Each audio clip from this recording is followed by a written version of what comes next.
My friends, welcome back. Are we on episode 9, I think? Why do I never know the answer to this? Is it 8 or 9? Hold on.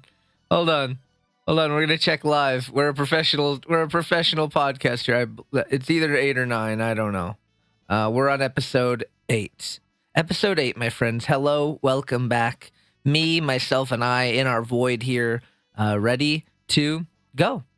I hope everyone's having a wonderful week. We are pushing on to the end of the year. As a reminder, I guess I'll just give you this fun spoiler now, but Kel Mori will be our special guest on the episode debuting next week. So hooray. So for now, it will be me, and then we'll have Kel Mori, and then we'll have one more special guest before the year closes out. And we're almost at the end of the year. I mean, what do we have? 6 more weeks or something like that. So, wow. Year is going very, very quickly, and it's kind of crazy. But, it's been an interesting year. It's been an interesting year for sure. But, alrighty. Well, without further ado, we've got a pretty decent amount of questions this week. I've got a few other topics to discuss. So, let us jump right in. Although I did see the first 2 questions are going to be rather quick, for lack of a better way to say it. So anyway, question number 1 from Hiding Bat says, do you believe fruit bats would replace bees as pollinators or rival them? I'll be honest, I don't know anything about, what's the word? Is it ecology? Is that even a word? Hold on, let me Google that. Ecology. Yeah, that is a word. Okay. I don't know if that's actually what, it's not the right word. But anyway, I don't know. I'll be honest. I couldn't even tell you. All I know is that bees, they buzz around, and I know they're good, and they do pollination stuff. But I wasn't even aware that fruit bats did a similar thing. So you're teaching me something today. I'm sorry, science is not my forte knowledge. I honestly had no idea fruit bats could rival them. I know bees are important. So I don't know. It would be cool, I guess, if they could work in tandem, maybe. But the options Hiding Bat said in the question were fruit bats would replace them or rival them. I don't know. I mean, I for me to answer that, it would just be a pure guess. But I will give you a pure guess because you went to the trouble of asking a question. So my pure guess will be that they'll rival them, and the bees will be there as well, and they'll all be living together. But you know what good is a rival but to inspire you to do better? So maybe the bees will do even better when they have their rivalry from the fruit bats. So you know what? That's what I'm going with. So thank you, Hiding Bat, for the question. I apologize. I have no idea. I wish there's probably someone smart out there that could have an amazing discussion with you on this. That guy is not me. I apologize. But thank you very much for the question. All righty. Question number 2 from the Otter Lee. It says, you've shown your extensive game collection in the past. Do you have any strange game peripherals that were used only for a specific system or handful of games? So I kind of lacked anything super wacky that I could pull out. Like there's things for example, I have the here, I'll just let me turn this on. So, for example, with Pokemon Stadium, which I didn't get them off the shelf because I was lazy, but over there on the shelf in my N64 games, I have Pokemon Stadium, which comes with a funny accessory called the transfer pack, where you can put your Pokemans in the video game. You put your little Game Boy cartridge in there, and then put the transfer pack in the N64 controller, and then bam, you transferred. And there's also the I think this is probably one of the more famous, ridiculous, not needed accessories is the microphone on the N64 that goes with Hey You Pikachu, if you know that game, so you can chat with Pikachu. Horrible game. I love it though because you get to chat with Pikachu, and what's better than that? I don't know where it went, but I also have the GameCube microphone. I think it's in my actual bedroom with my GameCube, but I have the GameCube microphone, which I believe was only used for some Mario Party games, if I recall. I don't know of anything else that it was used for. So maybe it was used for other stuff, but I'm not familiar with it. But yeah, I mean, there's some weird stuff out there, but nothing really jumped to my mind. I did get some interesting controllers out to show, or a couple of them anyway. So I have the this is called the Hori. I think this is called the Hori pad for the GameCube. So as you can see, this is a GameCube controller, but you've probably never seen a GameCube controller that looks like this. So this is like I think people like using it for Smash and stuff. This thing is actually worth quite a bit of money, and it's quite difficult to get in the United States. But yeah, it's an interesting controller. I've never really used it too much, but it's pretty cool. It looks like kind of like a Super Nintendo controller, sort of, but obviously the button layouts are a little different, but it's kind of like a Super Nintendo controller. But yeah, this is like an interesting controller. I think most people here, probably some people here who like the GameCube, but probably not a lot of people here who own or maybe have even seen one of these, because they're quite rare. So yeah, it's a pretty nifty little controller here. Sorry, I had a little avalanche on my leg where I put all my stuff. So hold on, let me readjust. All right, you gotta roll it back up. This is the proper way to store controllers. You gotta roll up the cord. All right. Next is another interesting controller. You've definitely never seen this. This is the Amiga CD32 controller, which you've seen my Amiga CD32 before. It's up there on the shelf next to the Atari Lynx. You see it? You can kind of see it there. Yep, you see it. So this is the actual controller that goes to the Amiga CD32, and I just think it's one of the probably. I mean, it's in contention for the wackiest controller of all time. I mean, look at this freaking thing. It's like a alien head or something. I don't know, but yeah, it's decently comfortable-ish to hold, I guess. I mean, all things considered, it could be worse. Honestly, yeah. I mean, it looks wacky, but it's decently okay to use. But yeah, it sure is something. It sure is something. What a console, the CD32. I love it because it's ridiculously stupid, and I love ridiculously stupid things. So that's why I like it so much. But yeah, it sure is a thing, and this is definitely one of the weirdest controllers to ever exist. And then the last thing I have is my multi-tap for the PC Engine. And for you kids who might not know what a PC Engine is, it's basically the Japanese version, kind of the Japanese version of the TurboGrafx 16, which we have in the States.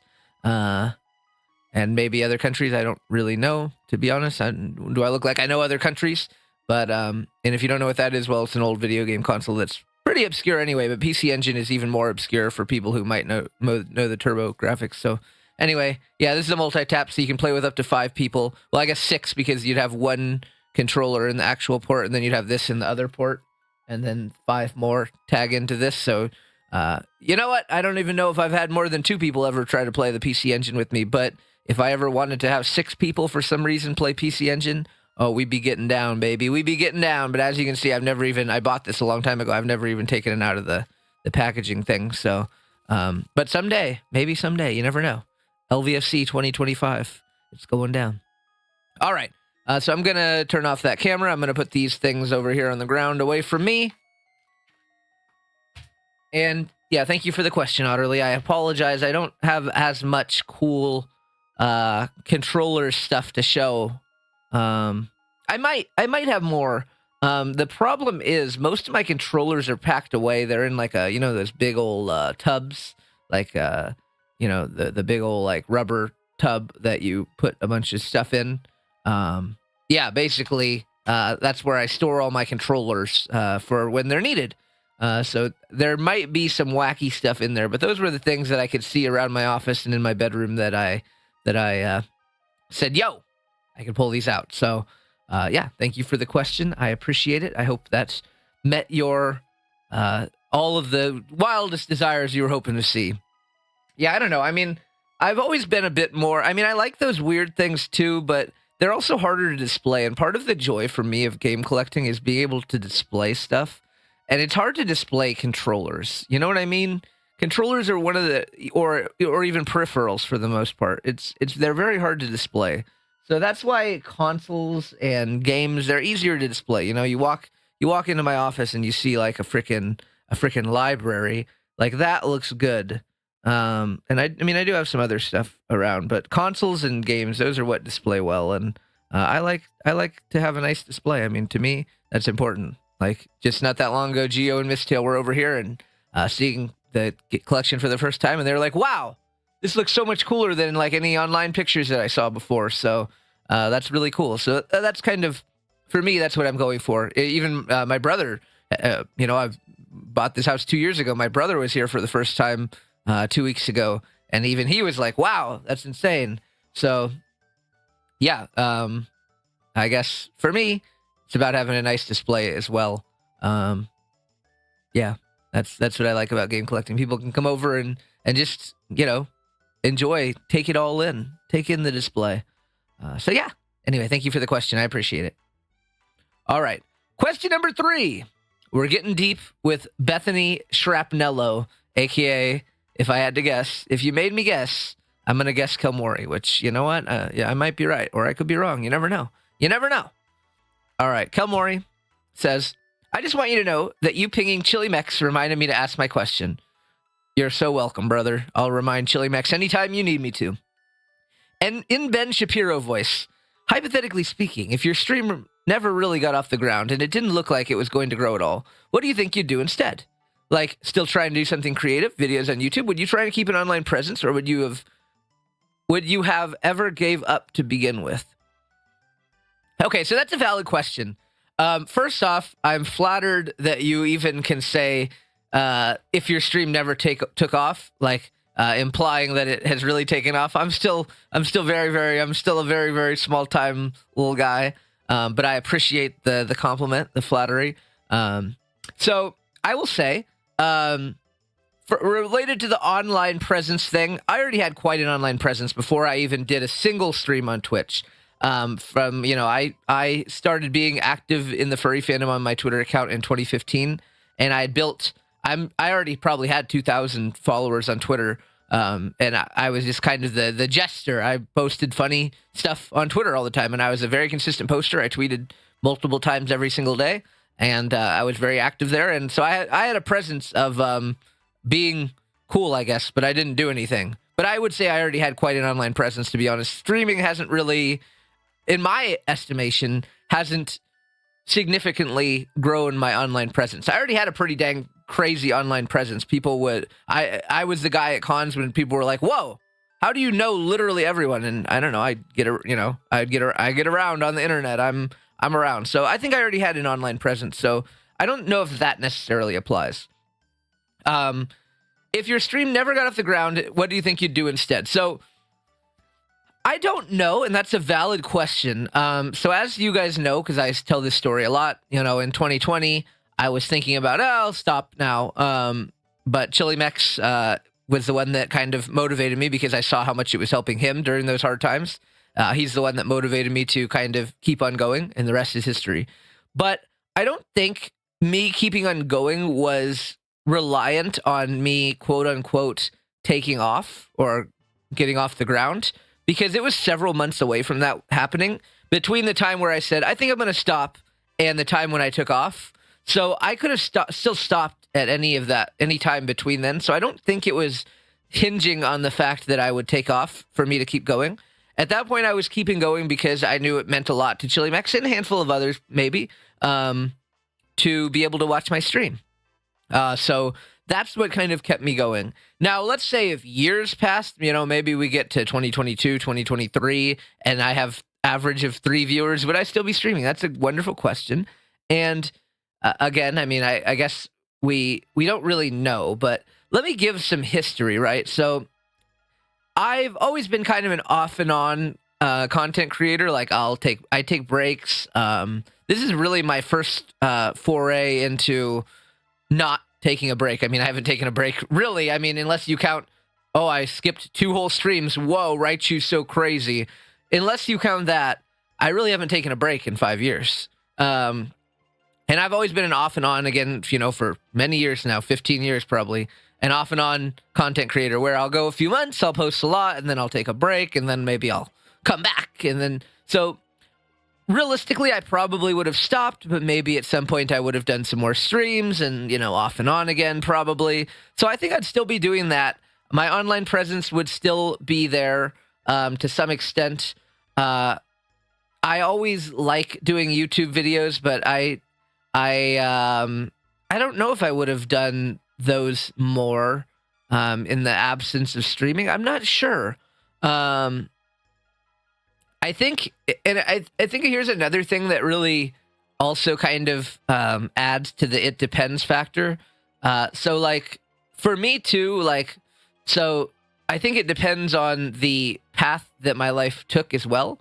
Like if we're talking like to this present day, like if things have played out how they have, like with my breakup and everything, I think 150,000% I would be doing something creative, because I've always been someone, like I've always been someone that does creative things in the face of great trauma, because it's a good way to express myself, right? So like when I wrote my novel back in the day, it was at a time that I was in a great deal of trauma, and so I find doing creative outlets to be pretty therapeutic and a good way to express myself. So if I was in my current, if life played out the way it currently played out, where everything that happened, and I was under a great deal of trauma, even if I wasn't streaming, I probably would have picked it back up, or did YouTube, or did writing, or did something else to have that creative outlet, because I truly believe I make my best, and it's kind of bad. I need to work on. You can make good stuff when you're not under trauma, right? But I think that's actually a thing. Isn't that a thing? Like musicians will make like their most banger album in their worst headspace. I do feel like I make my best stuff when I'm under a lot of trauma, because I sometimes maybe go through the motions when things are going well. And if you don't know what the term "going through the motions" means, it basically means just kind of being there. It's like just doing the minimum, getting by.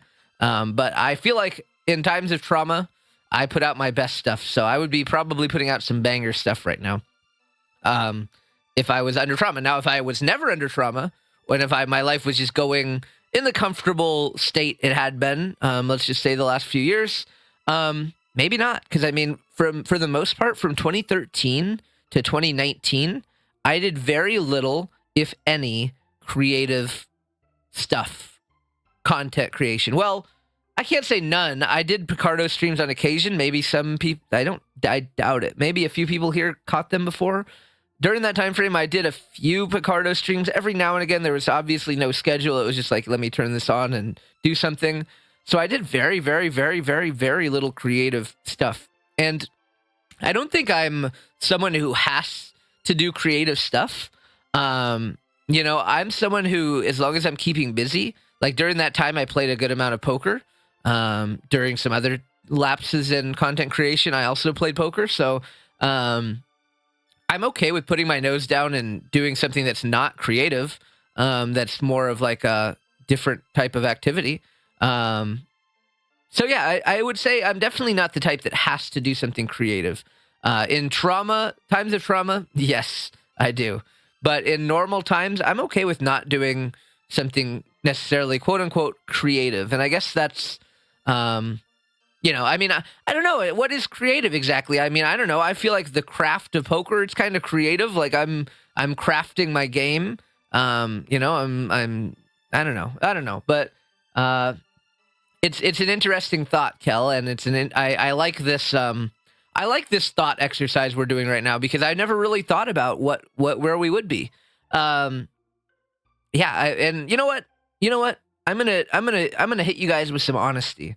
And I don't think I've told anyone this. I don't even think I told Toshabi this. I don't think I ever have told anyone this. So actually, earlier this year, well, not, I guess it would have been, I was thinking, I'll just say, just to make it easier to say what I was thinking. So I was giving it a serious thought to hang up streaming at the end of 2023 and have my swan song and say, okay, guys, that's it for me. Maybe I'll stream like on occasion or whatever, like a rare whatever stream, but like the vaRAIety stream as you know it is going to be going. I gave it some serious thoughts, just because life is really, really busy, and I had a lot going on in my personal life trying to manage a lot of things, and I was like, well, where can I cut something out that without, what will be the thing that I can cut out, like can have actually manage to give myself a few extra hours a week that I think I need. And that was the thing that I was considering. Now, would it have actually happened? I don't know, but I did give it thought, and there was I don't know if I want to say serious thought, but it was more than just a passing thought. I spent some time thinking about it. That was around the time that Thunderfang was coming to fruition. So I said, well, I'm not going to give up right now. I'm going to be one of the founders and the leaders in the freaking logo of this new up and coming hot and spicy team. So I shouldn't hang it up now. But I did give it some thought, and yeah. So as of now, it's been a year where I've done a lot in streaming. I feel like anyway, we've done a lot. We made the podcast. I have my YouTube series now. We've done a lot. So I don't actually. I've gained, I guess, some new life in streaming and content creation. So I don't really foresee myself quitting anytime soon. I joke a lot about like going until I die, which you never know. But yeah, it's an interesting thought, and like for me, I never like the reason why I say that I had that like in my head to like quote unquote retire is like I've always had this grand idea in my head that I don't want to just like fade away from anything really. Like even if we can be serious, like content warning, talking about death for a little bit, but like even like I hope that there's not like I don't just get like hit by a car someday. I hope that like I know when I'm dying so I can like say everything I need to say, which I try to do that anyway, but like I don't want to just like be gone, you know what I mean? And it's the same thing with streaming. I don't want it to just be one day like, oh, Raity's not here. Like that's weird. I want it to be a day where we can say, okay, like I'm gonna hang up my boots. That's a wrestling term, but it basically means retire. I'm gonna retire. So let's spend this next month, this next week, however long notice I give, and let's really just take it all in, and let's just enjoy, as we wind down. Because everything in life has, an end, and that streaming will have one at some point. But I feel like I'm going strong. But I can promise you guys that we've been through a lot these last 5 years together, all of us, and I promise there will never be a day where I just hang it up without notice, which I may have done honestly in 2020. It may have just been bye. But I promise you in this juncture, we've come this far. There will never be a day where it's just like, oh, right, she's not live. That's weird, and then I don't ever stream again or something like that. You'll know. And we'll have a long talk about it, and we'll talk about why that has to happen. And that day may come. That day may come someday. And I don't think I would ever give it up completely because like I said, I'm always off and on. So even if I quote unquote retired, you'd probably still see me from time to time on a stream every once in a while. And, but it wouldn't be the same as our little twice a week. We have our date set. We enjoy it together at the same time every week. It's great, right? But yeah, I don't know. I guess I'm going off on a little tangent, but would I have an online presence? Absolutely. A huge one. Would I be doing content creation? Who knows? Maybe I'd take up photography. You never know. You never know. But it is nice to do something in terms of quote unquote creative things. And for the most part, most of my life, I've dabbled in some kind of creative thing, but there have been time periods in my life where I haven't. So could that time period come again? Yes. As of now, we're going strong. I appreciate you saying my stream took off. I'm still a small time guy, and I don't know, like, would it be cool to hit YouTube partner someday? Absolutely. I mean, anyone who says otherwise is probably being a little disingenuous. Like, would it be such a nod to all the hard work I've put in the last 5 years if I did get partner someday? It would be. If I'm being realistic, is it a realistic goal for me in the present time? Not really, unless I somehow manage to find a lot of time to stream more. I think more is really the limiting factor, because yeah, I stream short streams, and honestly, I'm pushing myself to the limit in terms of time I can give you guys with my already pretty short streams And that's, there's a lot going on in my life. And so realistically, I without killing myself, I can't give much more time other than the occasional long stream and maybe an occasional collab and maybe in a very rare occasional extra day. But I have tried to fill in some of those gaps with YouTube videos and podcasts, just so you guys know that that I'm around, and I do care about giving you things that you can enjoy. But yeah, it's another tangent, I guess. But maybe someday YouTube will release like Partner Light for someone who has a viewership like mine, a little smaller, but they've been going a long time. They have a nice dedicated fan base, but they're not quite at partner level. Maybe so. That'd be cool. That'd be nice. It would be nice. It's kind of like, Kel, we talk about like wrestling analogies a lot because we're both wrestling fans. It's kind of like saying like, I don't need to win the world title right now because, I'm over with the fans without needing the world title. Would it be great to win the world title? Absolutely. I would love to be a YouTube, Twitch partner someday. But it's good to be realistic, and that's not putting yourself down to be realistic. You know what I mean? Sometimes there's this idea that like if you say like I can't do this, it's like, oh, you're putting yourself down. That's thinking negatively. Sometimes there's a point of where you need to think realistically, and that's not putting myself down. I think I'm a fun streamer, but I'm aware of my own limitations with my time. And time is a big factor. Most Twitch partners stream several days a week for many, many, many more than 2 hours. And I unfortunately can't do that. Now, you never know where life will take you. Maybe I get laid off tomorrow and I say, fuck it, and I start streaming full time and I hit partner. You never know. You never know. But in my current trajectory in life, I'm giving you all the time I can, and I'm not sure what would have to happen for me to have more time. A significant amount more time. Like maybe if, I don't want to, this is a negative thing to say, but like, you know what, I'm not even going to say it. Maybe there are some things that could happen that would give me an extra hour, but I'll never be able to stream 6 hours a day. I don't even have 6 hours total from when I get off work to when I go to bed. Sorry guys, I get 8 hours sleep. I know, it's crazy. So there's no way I'm doing 6 hour streams. I mean, maybe on the weekends, I guess, but there's a lot to manage for me. And I know I say that a lot, but anyway, weird tangent. I'm happy with where I'm at, and I appreciate that you say I got off the ground.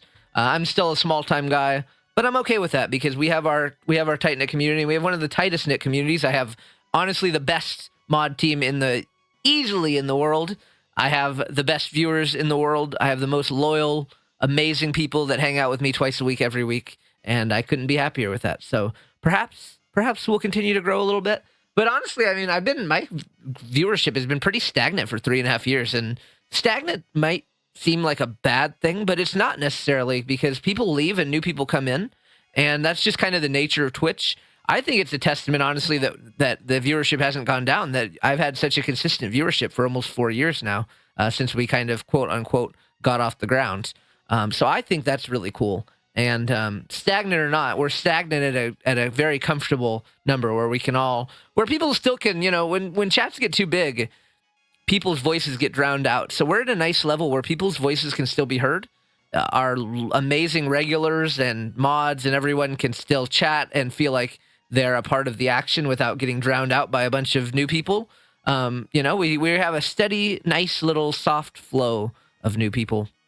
And that to me, it's a sweet spot. So, anyway, Kel, thank you for the very thought-provoking question. I appreciate it. You're always a gentleman. And I look forward to having you on the podcast next week. Wowie, so soon. Alrighty. Question number 4 from GameWorka. All right, we got a hater in the chat. We got a hater. So this is the last question that I actually read, quote unquote spoilers. So I don't actually know what's coming after this, but let's see what GameWorka has to say. Well, I already know what he has to say. GameWorka says, least favorite thing about the furry fandom, and favorite spelled with a U. GameWorka, get those U's out of there. Get those U's out of that. So I did think about this a little bit. I saw the question and I was thinking about it. And I don't know if I really have a great answer. It's an interesting thing. I mean, I guess there's a lot of common complaints within the furry fandom, but I'm not sure that I really feel that way, and I was legitimately trying to come up with something that I could actually say. So the only answer that I could come up with, and I don't even think this is very prevalent of a problem, but I guess it can be depending on who you hang out with. But for me, it's never been a huge problem. But I understand that sometimes this could be a problem. But I guess the main problem I have is that a lot of not even a lot. Some people in the furry fandom are a little disillusioned about real life and what it entails, and I guess it's hard to relate sometimes. Like, it's hard to relate for me, and this is also part of it is a personal problem, but like I have problems relating to people sometimes who like have like a bajillion hours of free time, I guess, and maybe it's just me. Maybe it's just me being ultra busy in general, but like I do have problems, and I sometimes have problems relating to people that have tons of free time because I'm just like, I can't relate, and I guess that's the challenge. Is like, how do I? Like, people tell me they're bored, and I'm like, I have never been bored in the last many years. I can't tell you a single time where I could say I'm bored.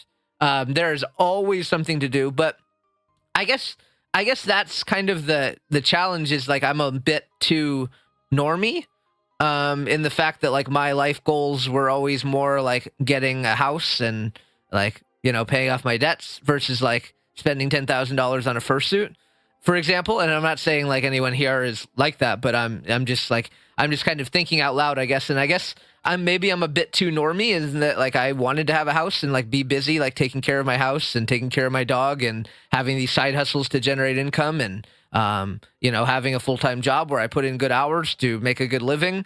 And like those were my goals over like I want to be able to play all the video games. I mean, don't get me wrong, playing all the video games would be great, but I also like having a comfortable living, and it's fulfilling for me to have I don't know, I guess just more traditional things to do, like taking care of your house and your dog and your full-time job as well as your side job. So I don't know, I guess that's my challenge, and I can't even say it's my least favorite because I'm envious of those people that have that live their lives in such a way where they're able to get by and also have a ton of free time and do all this stuff and have the privilege of being bored. I wonder if that should be the episode title this week, the privilege of being bored, because it is a privilege when you think about it, right? I remember in my teenage days when I had less responsibilities. Well, even then, I'll be honest, at 16 years old, I was in school full time, high school, and I was working like 35 hours a week at KFC and not doing poker because it's illegal if you're under the age of 18. You shouldn't be doing that. Wink, wink. Definitely not doing that. So I was already kind of accustomed to not having a lot of free time.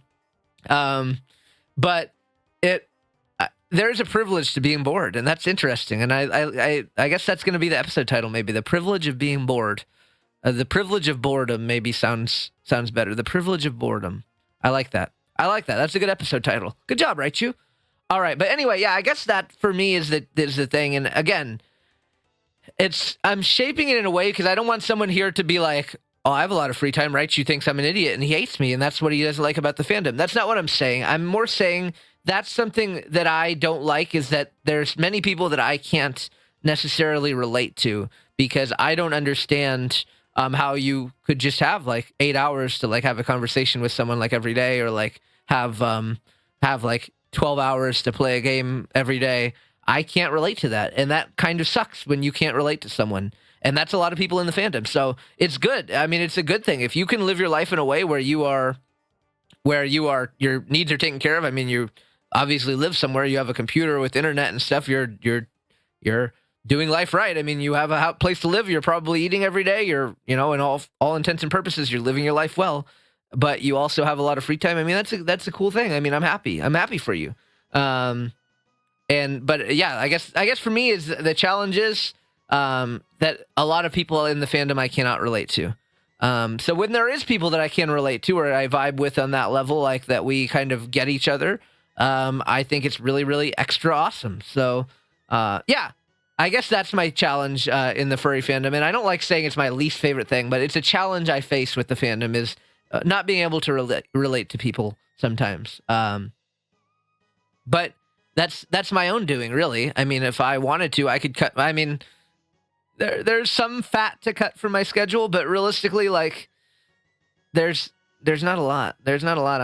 My schedule is pretty tight. Although Saturday is my day that I get to do whatever I want. That's the one day I get to do whatever I want. And honestly, yesterday after work, I kind of slacked off too. Usually I try to do something productive on Fridays, but we were having a good chat in the Game Worker server. Well, good chat. It was kind of a meme fest, but me and who else? Otterly and Demo and Pixel and I think that's mostly all. But yeah, anyway, yeah, we were having a good chat. So I was gonna actually work on some stuff last night, but I gave myself today's Saturday, by the way, and I'm recording this. But I was gonna work on some stuff, but I said, you know what? I'll just give myself a little break. But yeah, I don't know. There's not a lot of fat in my schedule, but especially Monday through Thursday. I am pretty. My schedule is it's pretty tight. Like it's very, unfortunately, not a lot of room to remove things to have more free time. But sometimes things I should clarify. Sometimes things do change. Like if someone asked me to collab on a day that I normally wouldn't, I would find a way to make it happen. For example, just a few weeks ago, we did the Lethal Company on Game Worker stream on Thursday night, which I move some things around. Sometimes I will. Well, and I guess that's the thing too is most of my things I can move around. It just gets the schedule tighter, and I'm not a procrastinator, so I'm like an anti-procrastinator, right? In that if there's something I need to do, I prefer to do it right away and the reason for that is not because I'm some super responsible guy.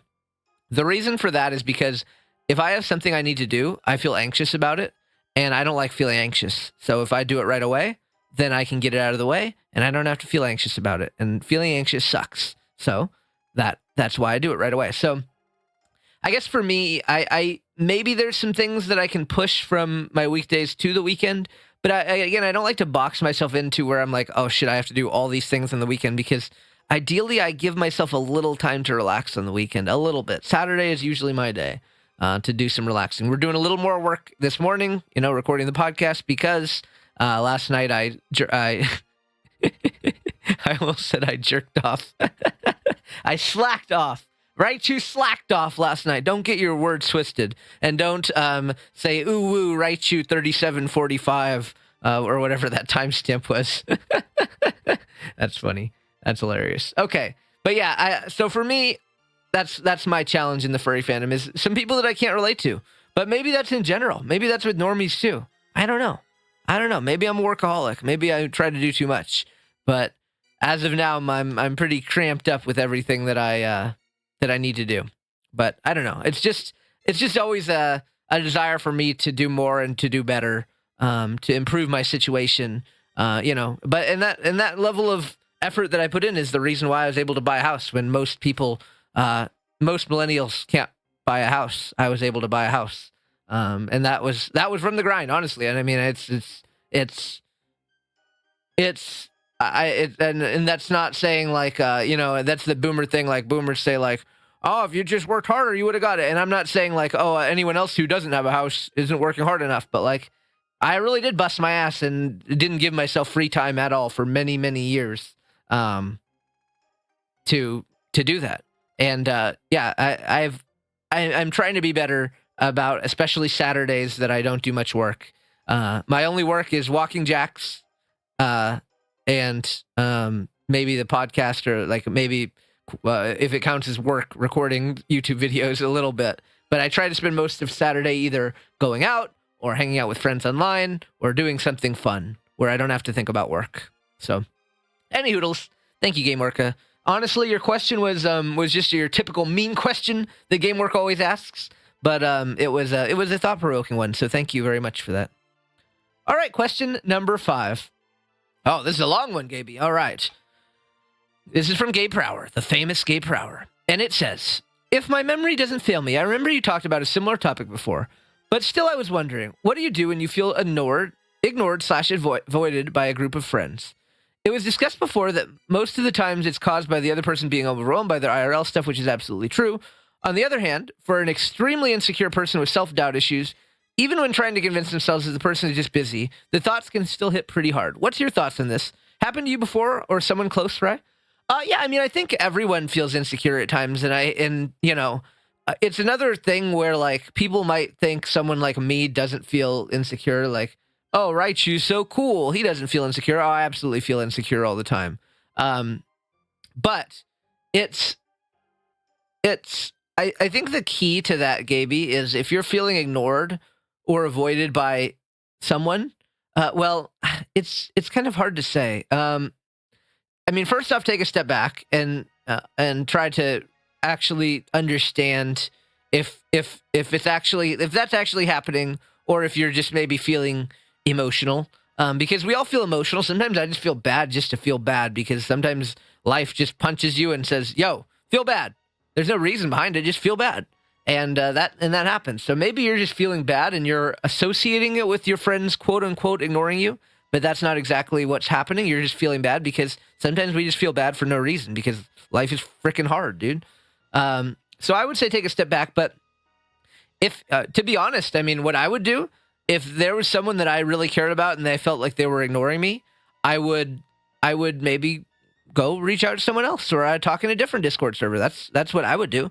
I'm sure you're in many Discord servers, Gaby. So if maybe you're one conversation, that seems like they're kind of ignoring you, go in another one and chat. If you're wanting to chat, if that's your goal, if your only goal is to talk to these specific people and you're feeling kind of ignored by them, or you're not getting good vibes at that time, maybe take a break and do something else. But if you're specifically wanting to chat and this particular person or people are giving you these not so pleasant vibes, go talk to someone else. And that's the beauty of the internet. We have all these platforms. You can make a tweet, you can make a Blue Sky post, you can go on all these other Discord servers, you can go play a video game where you have to do voice communications.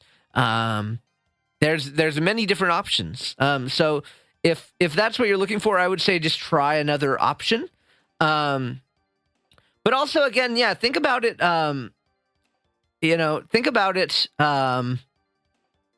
Think about it on a like a level of, yeah, like I guess I'm a little unsure, and I think I would need a more specific example, because it's hard for me to say, like, if you feel ignored or avoided, like, are you talking in a group chat and your group of friends are ignoring your messages specifically? Like, I understand, for me anyway, I understand more feeling ignored by a singular person. I don't know if I'm too familiar with like that, like in a group setting, like if you feel ignored, like I think it's just natural. Like sometimes your messages might get missed in a group setting, but maybe that's just me thinking too rationally. But I guess I'd be curious to know exactly, Gaby, what the example is like that made you feel like this, or if you have one. If it was like you were talking in a group chat maybe and people weren't, it seemed you felt like people were ignoring your messages and talking about others. I think it's just, and I've done this before in group chats where it's like, it might seem like I'm ignoring someone else because me and this other person have a conversation kind of going, and there's never any ill intent or malice, like that I don't like this other person that's maybe trying to add stuff to the conversation. But like sometimes you just get locked in, at least this happens to me. Sometimes you get locked in and you're talking to one or two people in the chat, and then someone else is trying to chat and maybe theirs is getting overlooked. So I don't think there's any malice. I understand that it might not feel good, but just understand that it does happen, and it also happens IRL. And I don't think anyone has any ill intent. I mean, if they're your friends and they are your friends, and this is another topic I talked about recently, it's like, we all can do better about not assuming bad things about our friends, because if we assume that our friends are jerks and hate us, like, that's assuming something negative about them. That's not very nice, like, it's not nice to assume that your friends are mean, So I think that's something we can all work on. Don't assume the worst in your friends. If they're really your friends, which you're saying here they are, you shouldn't assume that they're being mean. Just, take a step back, and it's okay to be emotional. You have a minute of bad feel. Your heart has that little flutter. Your tummy has that bad feeling, like the pit of your stomach feeling where you're just like, oh, I feel bad. Like that felt really bad. And like, then take a step back and go, okay, these two were having a conversation in the group chat. Yeah, I understand. No worries. Like, they're not trying to ignore me. It happens. And maybe I'll come back and try to chat again later. Or maybe, yeah, it seems like he's busy. And let me also clarify, like, sometimes in life, sometimes in life, and this is, unfortunately, like, hold on, I gotta adjust myself in my seat. Hold on. So this is like something I think about a lot. And like, it's like friendship compatibility. Some people need that constant conversation. And like, I see it with people talking to me, and I'm not saying you specifically, Gaby, but sometimes I feel guilty that like people are trying to talk to me a lot. And to be honest, I just don't always have the time to respond. And I can tell it kind of bothers them. But sometimes you have to also understand, like, even if you want to be friends with someone, sometimes the friend compatibility might not be there. If they're too busy and you need someone who's a little more available to chat with you, that's okay. It's just one, like, it's the same thing in a relationship. Some people do well with partners who maybe are really, really busy and, they just hang out like a couple hours or whatever, and not all that much.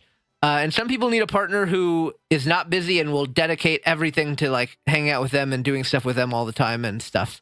So it's okay to say like, in a friendship, I need someone who has a lot of time to talk to me. And so like, I can't be like super close friends with vaRAIety because I know his time is more limited, and we're not going to have like 8-hour conversations all the time. And sometimes he might just not be able to respond for a few hours because there's a shitload of stuff going on. Sometimes I'm just not available for a few hours. But yeah, so I think that's something to look at as well. And I think it's something people overlook a lot. Friendship compatibility. If a criteria of being your friend that you need, and think about what you need from friends to feel fulfilled or to feel good. I can say for me, most of the people I surround myself with meet my friendship criteria.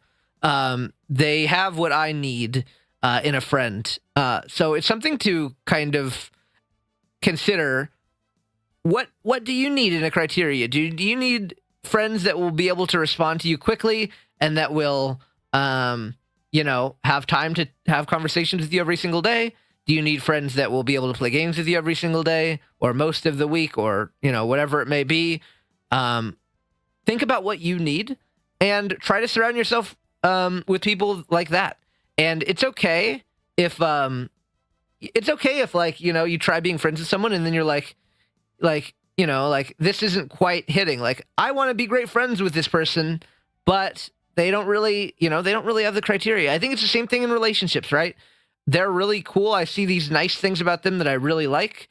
However, there's this one deal breaker, which whatever it may be. And again, tying back to the relationship example, they could be the most sexy, attractive, kind, wonderful, smart, like whatever traits you want. They could be all those things. But if a deal breaker for you is like, I need you to be able to spend 6 hours with me every single day, like just for us to spend time together. If you need that and they don't have 6 hours to give you, all the other traits don't matter. If that's a requirement that you need to not feel bad all the time, and they can't give that to you, then you're not compatible, despite all that other stuff. And you might think, hey, this person would be such an awesome friend. They're so cool. They're fun to be around. I love spending time with them, blah, blah, blah, blah, blah. But if you're feeling bad all the time because they don't have time for you, and having a lot of time for you is a criteria to you having a strong friendship and not feeling bad, then they're not a good friend for you, unfortunately. It sucks because every other way they're perfect. But if that's the requirement for you, then it's a deal breaker, unfortunately. And yeah, so I think it's important. It really is important. People don't talk about it enough. That you need to look over what makes a friend for you, what you need in a friend. And it's okay, and it's not a bad thing to say like, we're not going to be close friends because I need this out of a close friend. And you can't give that to me. Like don't say that to them, but it's like don't stress yourself out. Mentally let yourself reset and understand like, okay, I'm not going to be able to be close friends with this person because I need someone for my close people in my life. I need to be able to talk to them every day for a while in order to not feel bad, you know? Otherwise, I'm feeling bad. And I understand that. I understand that. And I totally get it. And I have felt bad in the past about people that I felt like who were too busy, that I wasn't a priority for them. And and you know what? You have to do what's right for you. And I understand the pain of like, I really want to be friends, like close friends with them and talk to them every day. But if that's not something they can offer you, then, you know, there's no fixing it, you know, there's no fixing it. That's what it is. And let me just like, yeah, I mean, at the end of the day, you have to take care of yourself. So I think you should reassess. And I'm not saying go cut everyone out of your life, but like reassess if that's something that's important to you. Maybe you should try to find some friends that more match up with the amount of time that you need, that can give you that amount of time. If that's what you need, then you should try to find people that can give you what you need, because it's not healthy to have a friendship where people are making you feel bad all the time. I can confidently say my friends don't make me feel bad the vast majority of the time. And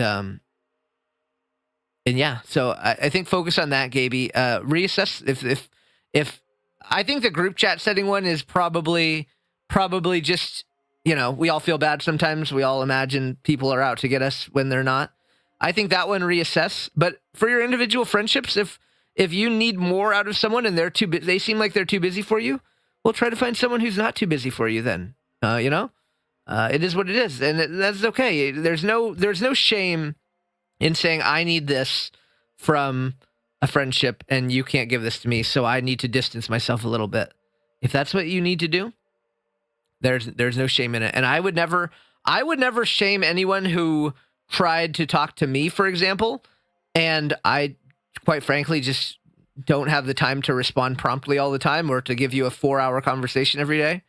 I would never blame anyone for saying, you know what, he's a little too busy for me and I'm not a priority in his life because he has so much going on, and I need a friend that will put me as, you know, a top priority. If that's what you need. I'm just, you know, thinking out loud here, but I would never fault anyone for having that thought with me. In fact, I would feel better about it, because I know I feel guilty when people try to talk to me sometimes, and I just can't, you know, it's like my next 8 hours are constant work, meetings, I stream, walking jacks, and trying to record YouTube videos, and trying to maybe take like half an hour for myself before bed. And then I go to bed, and then I do the same thing tomorrow. Like, unfortunately, there's a whole lot of stuff going on for me. So, you got to do what's best for you at the end of the day. So yeah, I hope that helps answer your question, Gaby. Feel free to type a follow-up as always next time. I always enjoy hearing your thoughts. So let's jump on to the next one. And this is from Gaby as well. We're going to do one more question in this segment, and then I'm going to record another one the next day. But alrighty. Gaby says, on a brighter side, how was the Neck Deep concert you went to, Rye? I know we talked about it before, but I think it'd be a cool topic. Are you looking forward to any other concerts? On the music note, what songs you like the most that I covered or want me to cover? Yeah, so Neck Deep was amazing. So I've been to 4 concerts this year. Blink-182 was in July. Neck Deep and Porter Robinson were in October. And then I went to Juanes last week. Was it last week? Yeah, last week in November, like a week ago today. Yeah, Neck Deep was amazing. Neck Deep might be they make a case for being my favorite band. Probably not my number one, but they're right there, and they're the band that I like the highest percentage of songs by them. Does that make sense? So like out of their total discography, I like 98% of the songs. And I don't think I'm close to that with any other artist. Most of the time, there's at least a few skips on every album. Neck Deep, I can pretty much listen to every album without skipping anything, which is a very rare feat for me. So yeah, I mean, needless to say, based on that, the concert was absolutely amazing. The whole time I was rocking out because I love every song by them pretty much. They didn't play a single song I didn't like. And then mind you, the couple songs I don't care for are not popular songs, so they don't even play them. So it was just all bangers. And for me anyway. So it was absolutely amazing. The funny thing is, so it was like, they had some opening bands as well. and there was like the merch table, and so like there was like two lines and one big merch table, and so from my perspective, it looked like okay, you can get in either line, cool. They were both very long, by the way. So I got in this very long line. I just chose one, and I waited in line for like an hour, and then I got to the front of the line, and they're like, "Oh, this is the merch line for whatever these opening bands are, not Neck Deep." And I was like, "Oh." I would have said, "Are you effing serious?" But it's not their fault. The employee working there doesn't control how the lines form or whatever. So I was just like, "Oh, well, okay." So then I went to go get in the Neck Deep merch line, and the Neck Deep merch line made the other line look like a freaking short line in comparison. So it was like this crazy like adventure, and mind you, this was the venue was just like all standing rooms, so it's like the whole room was packed with people. So we're in this line, and the line went into the actual crowd. So it was a game of like, is this person in line, or are they just standing waiting for the concert to start? And so like finally, me and some other people found where the end of the line was, and we got in line, and we were so happy. But like for the next like 2 hours we were in line, people were coming up and like asking like, "Oh, where is this the end of the line, or is it like?" And we're like, "No, it's back there more. It's still more back. There's more people behind us now." So like we bonded so well. It was really funny. There was this guy from Canada, and I just remember he was like very, very chatty, very nice person, as many people from Canada are. Canada's like the nice country. But yeah, there was this guy there, and there was like a couple girls, and yeah, we were all just like, we were vibing and bonding. And what I really liked was there was this girl in front of me. She was kind of a badass. She was like directly in front of me, and she was like kind of like she was like the gatekeeper. She was like, people would try to like come up and like go, and she was like, "No, the line is back there. It starts back there. Like we're not the end of the line. The line is all the way back there." Like she was like, not, I don't know if gatekeeping sounds like a bad thing, but she was holding shit down, dude. And she wasn't being like mean about it, but she was very like firm at a concert with a bunch of drunk people and like stuff. Like she was very firm. Like, the line's back there. The line doesn't start here. You got to keep going. But I liked it because I didn't have to do any work. I wasn't having to like tell people. She was like holding shit down. She was literally like, she was like the keeper of the line, is what I called her in my head. So yeah, it was a funny experience. We bonded, and then I waited in line like 2 hours, and then I got my tour shirt that I wanted. I don't really love, I don't know. Neck Deep is hit or miss on their merch, and I can't say I love the shirt, but I always love getting tour shirts where it has like the dates and stuff on the back of the shirt, because it's nice memories. Like I have my Blink tour shirt, and I have Matchbox 20 tour shirts and all this stuff. So yeah, anyway, needless to say, the concert was amazing. I did talk about it a little bit. But I love concerts in general. Like I said, I've only been to 4 this year, which is a pretty low number. And last year in 2013, I think I only did Matchbox 20 and Owl City, which are 2 of my very, very, very favorite bands, by the way.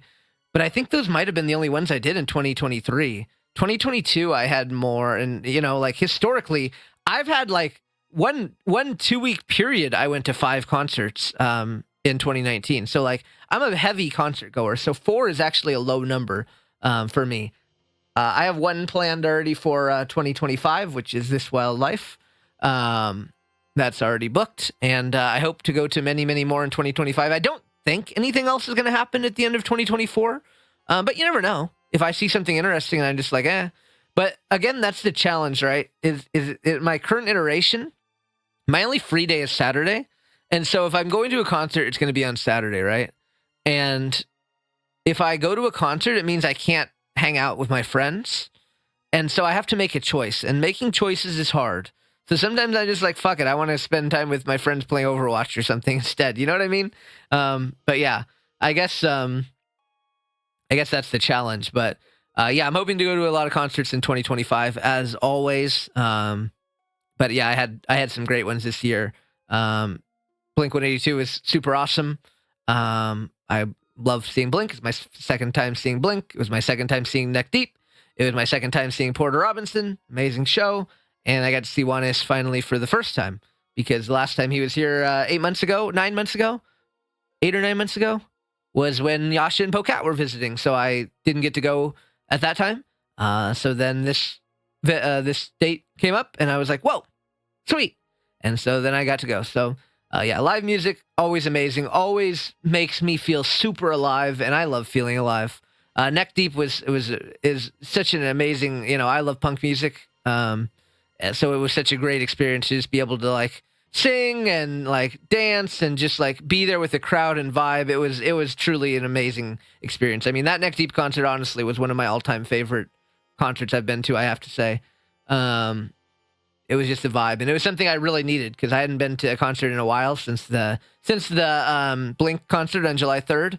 I hadn't been to a concert in a hot minute, so it was a really, really nice kind of what's the word? Therapeutic feeling, and yeah, it was very, very nice. So very much enjoyed it. On the music note, what songs did I like the most that you covered?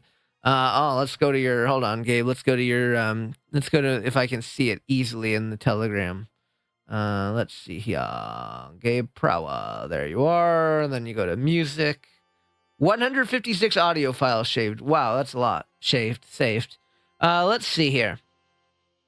I mean, you know me. I love Simple Plan, so I love all your Simple Plan songs. I liked Lucky One because I was on that. If you guys never heard the Gabe Prower Lucky One cover, that was like a duet we did. So I would say my favorites are usually your Simple Plan stuff because I'm a huge Simple Plan fan, as you know. So my favorite are probably Simple Plan or the Neck Deep covers you did because I like those bands. But I always like listening to any of your songs, Gabe, even if I don't really know the song or the artist that well. It's always fun to hear you sing, and I mean, I genuinely mean it. As I always said, if for those of you who are newer or who aren't aware, we did a fundraiser stream for Gabe's birthday many years ago, where we helped raise him money so he could buy actually 2 guitars, an electric guitar and an acoustic guitar. I guess that's what he bought. I think I don't know that much about guitars, but yeah, we fundraised that. The Right You community fundraised that so that he could get some guitars and kind of take off his music. I don't want to say music career because it's not really a career right now, but his music endeavors.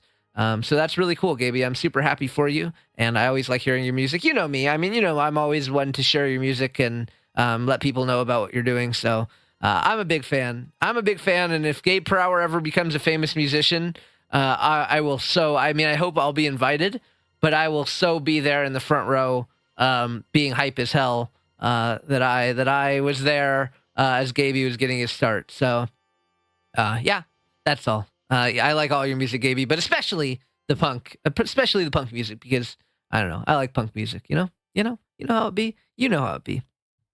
Cool. All right. Well, thanks for the question, Gaby.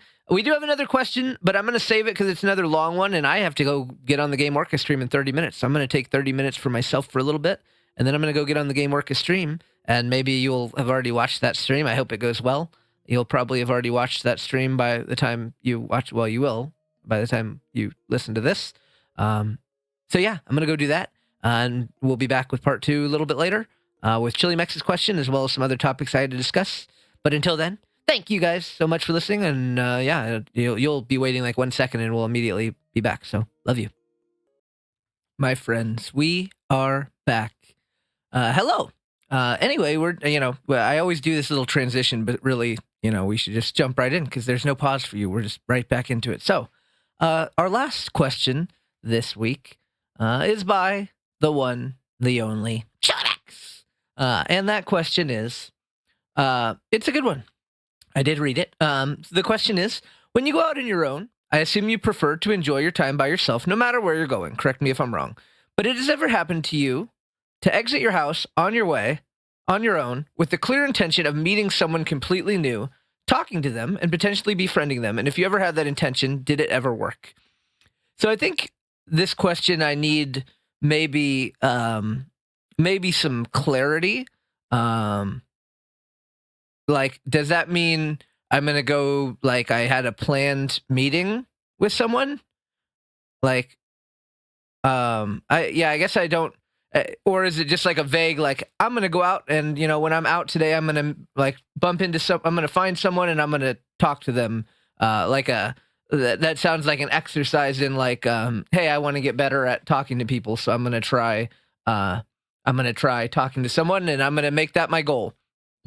So to answer your question, I mean, I can't say I've ever really done that specifically, but I'm always open. I'm a very open person. I think I put off a good vibe when I go out in public, so people do talk to me, and I talk to people, and I live in a big city, but a smaller suburb of the big city. So I do go to a lot of the same places. I talked to Chili Mex before about how like the movie theater workers that I go to, because I go to the movies a lot, they know me because I wear a Spyro hat, and several people comment a lot on it. So yeah, I mean, I would say I don't make it a goal, but I'm going to talk to someone today, but I'm always open to the possibility. And the reason why I think I don't make it a goal is because it feels a bit like you're forcing something, and you don't know, like, I prefer not to put that pressure on myself in a way. I don't, and it can vary. And I'm totally understanding of the fact that for some people, they might need to do that exercise for themselves to like, I need help talking to people. Like, I don't think I need help talking to people. So that, I guess that's why I don't force it, but I'm always open. And, it's kind of a thing where you don't know who you're going to necessarily run into. So I think forcing yourself, like I'm going to talk to someone today, is just putting unnecessary pressure on yourself. And, the way I look at friendship is like, it's good to be open. You should be open-minded, but also you don't want to just like, you don't want to be too generous with who you let into your life. You know what I mean? Like be open-minded, but don't just let anyone into your life. Like, okay, you're my friend. Like after a 10-minute conversation or whatever, like it seems a little bold. And I'm not saying like it's wrong, but it's just the way I look at it. Be open, but also, I guess, at least a little bit cautious with who you let into your life like that. Because a lot of people aren't good people. And, as we all know, I have a good judge of character. So I think I've done pretty okay in my, life, but I guess just in general, I tend to be a little more, I'm very open-minded, but I'm cautious, and sometimes the best friendships form when you're not looking or when you're not trying. Like a story I have told before. I think I've told it before on the stream, but one time back in the day before I lived in Las Vegas, Toshabi, myself, and a friend of ours were on a Vegas trip. We went to Vegas to have a few days, like a little vacation, and we're all friendly, outgoing. I would, in my opinion, easy to approach people, and we met a group of people from Ireland actually, and we were all playing craps together. Which, by the way, if we, Chili Mex and anyone else listening that might go to LVFC or Las Vegas in general, we got to play craps. Craps is such a social game, and that I've made so many like friends playing craps. But anyway, yeah. So like we were like befriending this group of people, and at some point in the night, most of them or all of them except this one girl were going to go back to their room, and this girl Tara, she was like, hey, like, can I just like hang out with you guys for the rest of the night? And we're like, oh hell yeah. And so like that was a situation where we weren't necessarily looking, we were fine, like the three of us, but we made a friend, and she ended up hanging out with us. I think it was like almost 7 a.m. when we finally like said bye, and she went back with her friends, and we went back to our room. But yeah, so I like that example as like a be friendly, sociable, open, have a, don't have the resting bitch face, like be a nice approachable person, and don't be don't be afraid to say something to someone if you have the opportunity to strike up a conversation. But yeah, that was an example I liked where we made a friend, and we're still, I mean, she's a normie, but we're still friends on Facebook after how many years has it been now? 6-ish, 6, 7, 5, 6, 7. I don't know. Before 2020 for sure, but not that much before. So I'm gonna guess about probably 6 years. But yeah.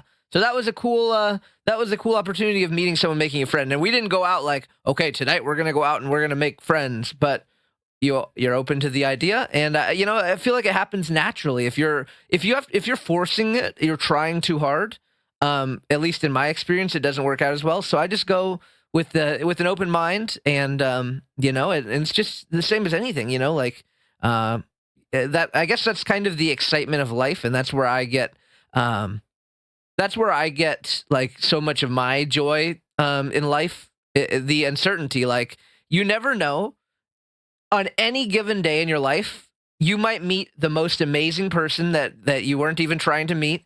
You might meet the most amazing person, and they come into your life, and they are just like the most amazing person ever, and they're like a staple of your life, like a pivotal person in your life that changes the course of your life forever. And I think that's really exciting. So I just kind of go about life like that, and you never know who you might meet on any given day. And so be open. Be a little bit selective, in my opinion, or a little bit cautious, I guess would be the right word. But be open, talk to people, and you never know who might come into your life. And that is always, and it's not always. Sometimes it's just going to be like a person that Tara and myself and the rest of our little squad from that night. We don't like talk hardly ever, but like we had a really nice time that day. Like I would call her a friend, and we talk every once in a while. But like, there's nothing wrong with that, right? You don't know. You're gonna meet some people who are smaller parts of your life, and you're gonna meet some people who become bigger parts of your life. And I guess that's where the open mindedness comes in. And you don't want to be too closed off, and because you never know when someone really, really pivotal in your life might come around. And it's not always that obvious, right? That they're going to be a pivotal person in your life. Some of the most pivotal people I've ever had in my life were people who probably up on our first meetings were just kind of like, okay, they're pretty all right, they're pretty cool, and then it blossoms into so much more. Which this is actually kind of a decent tangent, because I have one of my notes for this week that says making a first impression, and first impressions are so incredibly important. Like, it's kind of obviously cliche to say, but like, obviously you can only make a first impression one time, right? And so it's like it's such a, I guess it sounds kind of scary. Like, I'm worried that I'm going to scare people and they're going to be like, oh no, I never thought about it like that. Oh God, now I have to worry about every interaction. But realistically, right? Like, I've probably, as the kids say this, I've fumbled the bag, probably in first impressions before. And there's probably people out there who don't like me very much, who I had a not optimal first impression with, for whatever it may be. Sometimes it's like beyond your control too. Sometimes you just have a bad first impression because the person's having a bad day or something. And that's another interesting thing, right? Like, think of it like that. Like, sometimes what if you like you reach out to someone and you guys theoretically would have had a lot in common, or like you could have been good friends, but they're having a bad day, so it's just like they're just annoyed that anyone's reaching out to them because they're just like pissed off that day or whatever. And so you have now in their head like you're annoying because they were having a bad day or whatever, even though you didn't do anything annoying. And so then that first impression is that you're annoying, and so you can never escape that feeling, and then they hate you forever. But like, it's very interesting, and and I guess that's one thing that I want to emphasize is like the importance of first impressions, but also how much luck comes into making first impressions. And sometimes it's just wasn't meant to be for whatever reason. Like, you made a bad first impression because they were having a bad day. And, like I'm a little bit loud, right? So I meet someone and usually they like loud people, but they're hungover or they have a headache, or whatever. And so they don't like the loud noises. So I'm a little bit louder, right? And so I annoy them. And so they're like, fuck this guy. I don't want to talk to him ever again, and it's like, it's just kind of funny how making a first impression can be so luck based, right? Because you don't really think about any luck. I don't know. I think a lot about luck in general and how luck plays into life. And I think there's a lot of things that people kind of like blame themselves for, but it really can be it really can be attested to luck a lot of the time.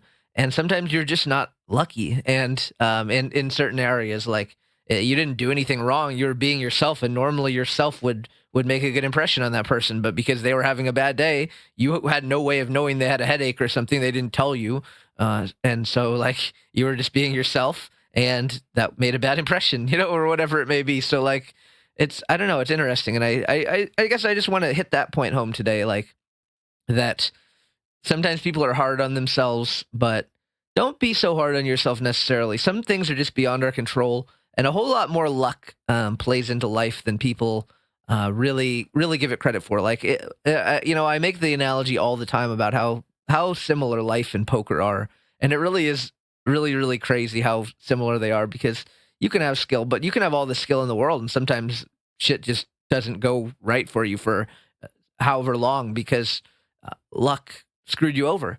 And, in the long term, and that's the thing about poker, right? Is like, because of the luck factor in poker, you could be the best poker player in the world, and you could have a very prolonged stretch of bad results, right? And it's the same thing in life, right? Like, you can have a prolonged period of just like shit doesn't go your way. In the long term, if you're doing things right, it should play out. But what is the long term, right? And that's kind of the thing in poker as well, right? Like, how long is long term? Because, for people who haven't played poker, I don't, to be honest, I don't think you'd quite understand. And I think that's something that that that I can, because I'm, such a experienced poker player, I've done it so often in my life, like I can better understand just the factor of like, sometimes you just have a prolonged period where poker or life just shits on you. And like in poker, you feel washed a lot. You really do, because you can be playing perfectly, and for 6 months, a year, maybe even longer, you can just get absolutely decimated and lose a ton of money.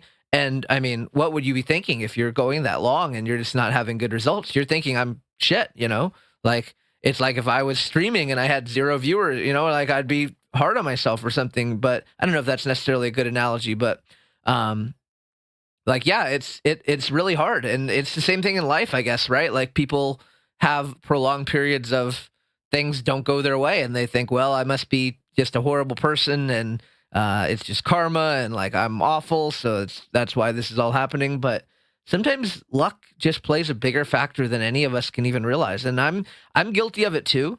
I'm fully aware of the factor luck plays in poker and in life. But sometimes still me. I mean, I this year I thought I was freaking washed, dude. I thought I was washed as hell in general in life. So sometimes even though that, sometimes luck plays a factor in things, um, it's okay. It's okay to feel bad, obviously, but try to take a step back and realize the just, I guess, the amount of luck that can how much it can play a part in anything. So I don't know, that making a first impression. It was just something I thought about, because I was thinking about how, like, there's definitely people out there that I probably would vibe with really well, that I feel like probably maybe we didn't get off on the best foot for whatever reason. And there's probably people out there who really don't like me, which, it is what it is. But yeah, it's really hard to recover from a first impression. And I guess I was thinking about it on my own part as well, that some people have just made poor first impressions on me, and you want to be open-minded, right? And I'm not, and I guess that's another thing. Like, you don't be hard on yourself if you have those biases because of a bad first impression, because you obviously you want to be open-minded, but it's hard to shake that feeling when you had a bad first experience with someone. It's sometimes hard to give them other chances, you know what I mean? And life is too short to be like I guess trying too hard on something that you just aren't feeling. So I think that's kind of where it comes in. And I was thinking about it from the perspective of maybe people that I've made a bad first impression on, and people that maybe made a bad first impression on me, and maybe they're not so bad, but it's hard to shake that feeling sometimes. You know what I mean? And so I don't know. It's interesting, right? It really is. The psychology of people is just interesting, and it's hard to shake that first impression. It really is, and even for someone that is a pretty cool person, like I think I'm a decent person to be around. I think those people that had a bad first impression of me, whoever they may be in the world, I think I think if they gave me another chance, I think I would probably prove them wrong, quote unquote. But you can't really subconsciously, it's really hard to shake that first impression. So I don't blame them at all for not being able to shake that first impression, because it is incredibly hard. So I don't know. I guess just don't be so hard on yourself, because it happens on both sides. Sometimes you make a bad first impression on someone, and sometimes someone makes a bad first impression on you. And I guess that's the beauty of that fact that there's over 8 billion people in the world, is that you don't have to be besties with everyone. Not everyone has to like you. It would be way cooler if everyone did, but also, life would probably be hectic if everyone liked you. Then you're going to be really busy, because everyone's going to want to talk to you and stuff, and you're not going to have time for all that anyway. So maybe it's for the best that that everyone in the world doesn't like you. But any hoodles. Well, I guess we'll pivot back to Chili Max's question just a bit more before we wrap this one up. But yeah, so for me, I do very well. It's interesting because I think I'm one of the most. I'm an extrovert, right? But I'm also really, really good at doing things on my own. And I've always been kind of like, we talk about it, being a social chameleon or being flexible in what you can do. Like I can thrive in so many different scenarios, and honestly, like, I'm very proud of myself for that, because I can, again, I talk about it all the time, but I can hang out with the broest bros, like the most frat bro, like let's get down, watch some sports and drink and stuff. Like I can vibe in that kind of environment and fit in 100%. I can do like a quiet, like gaming session or whatever, like with other nerds, and just like vibe with those people. I can hang out with like older people, like boomers, and I fit in. Like parents love me. I'm very easy to talk to, and for those people, and I can do a big group. I can be the life of the party for a big group. I can be in a smaller group. I can do, obviously, I've had many one on like two people outings, like me and a partner or me and a friend, many of those. And I can easily as well do things on my own. And I don't know, I'm just really, I guess, pro- uh, I think I'm one of the best in terms of like an extrovert that also can thrive really well not being around people. I think I do very well, because some extroverts struggle with that. Like it's actually painful for them to be not with someone, or not around someone. But I've been good at that, dude. I've always been good at that.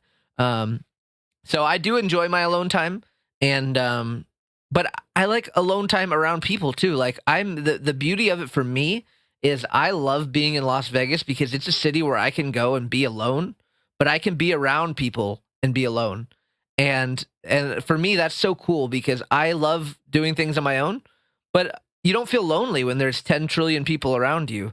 And so for me, I really like that vibe. And like you mentioned, like the opportunity is there at any point if I want to try to make friends with someone, or if I want to uh talk to someone, very, very easy to do. But I also have that option. So I think it's just about keeping your options open. For me, I don't usually go out with a set goal in mind, because that can lead to disappointment, right? If I make that goal and I go out there and I don't talk to anyone, because there isn't anyone that I really had the opportunity to, or that I really vibed with, whatever, um, then I'm let myself down. But if I just go with the sole goal of just being on my own and enjoying some time to myself, then I know no matter what, I'll meet my goal. So I think it just comes down to setting realistic expectations for yourself. If that works for you, where you want to make that goal because you feel like you need to, then I don't think there's anything wrong with that. For me, it's just not my preferred method. I prefer to not have any goals, or be putting pressure on myself to do something in that regard. But if it happens, it happens, and it's always a cool feeling. Meeting people that you weren't expecting to is always a cool feeling. Whether that happens in person, online, whatever. When you meet someone cool and you weren't expecting it, it's always a great feeling. It really is. There's nothing more I like than when I meet someone new and we click. That is easily, easily one of the best feelings in the world. So, as always, thank you, Chili Max, for the wonderful question, thought provoking. As always, I hope that I answered it well. As always, please feel free to follow up next week if you wish to get some further discussion, or if I could have, or we can always talk in the podcast channel as well. Whatever, wherever. But anyway, thank you. I appreciate it. So this is another topic I was actually going to talk about previously, but I forgot. But I have the note here still, so we're going to talk about this. So this note says, "The squeaky wheel gets the grease." So for those of you who don't know what that saying means, basically it means if you never speak up, then you won't get what you want. And to use a very simple example that I think anyone could understand, like this summer or earlier this year, I told my boss, hey, I think I'm deserving to have a senior role, like a promotion, essentially. And I think I deserve that. And so here's why. I've been with the company a long time, blah, blah, blah, blah, blah, blah, whatever, making my case. And so then a few months later, I got that. And there's other people in my department who are just as deserving, but I don't think they made noise about it. They didn't speak up. And so they didn't get that. So that's basically what the squeaky wheel gets the grease, what that saying means. So in this example, to give some background, I talk to my mom every Wednesday during, when my normal stream would be happening on my Wednesdays. That's my mom time. I've been doing it for many years. We have about an hour and a half, probably hour and a half, give or take, phone conversation. And we've been doing it for a long time. And the reason why that spawned is because she said, hey, it's really important to me to be able to talk to you once a week. That is like super important to me. So like, can we make that happen? And I said, sure. And this was many, many years ago, right? When I moved out of my parents' house. So like, yeah, no problem. We'll make it happen. Right. So I talked to her. And so, just to give other background, I guess, is like, I don't talk to my dad and my brother on the phone hardly ever. They're more able to text, so we can text, and we very, very rarely maybe talk for a few minutes on the phone. And then occasionally when I'm on the phone with my mom, they'll be in the background and they'll say hey or something. But I don't talk to them on the phone very much. And not that long ago, my mom was like, she had like a heart to heart with me, and she was like, hey, like your dad was like telling me like he's really like it sucks for him, like he's jealous that like we get to have this talk, so like maybe you should try to have set something up with him, like talk to him, call him.